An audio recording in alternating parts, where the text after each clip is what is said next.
It is really interesting. I think so. There's two things I want to address too that come with the head coaching responsibilities as opposed to just being a coordinator thing.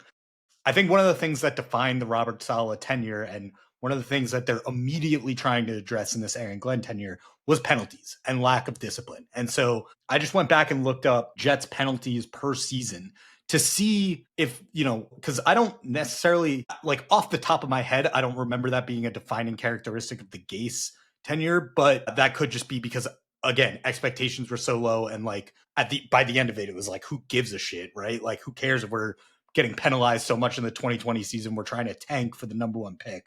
But the Adam Gase coached two 16-game seasons, right? Robert Saleh coached only 17-game seasons. In the Adam Gase years, the Jets had 115 and 101 total penalties. Gase, his first 2 years, it was 102 and 91, and that's with an extra game. Then the wheels absolutely fell off. 124 in 2023 and 137 last year. Again, not entirely on Saleh, but like they were undisciplined under Saleh.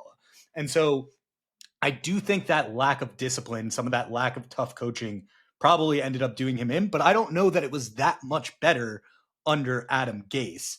And so I was hoping to find some like sort of holy shit, they were really undisciplined, but they've been undisciplined for a very, very long time now, it seems. So feels like 15 years they've been undisciplined. Yeah, well, the last dip in this was like 2015, 2016, which I believe was Bulls era. Yeah. And so, but yeah, I thought that there would be some sort of like smoking gun, and it definitely got worse over time, especially with, you add an extra game in there to commit penalties, but like still that leap of 20 penalty, like you're not gonna have a game with 20 penalties. God would hope not. And so they're clearly averaging more across the board.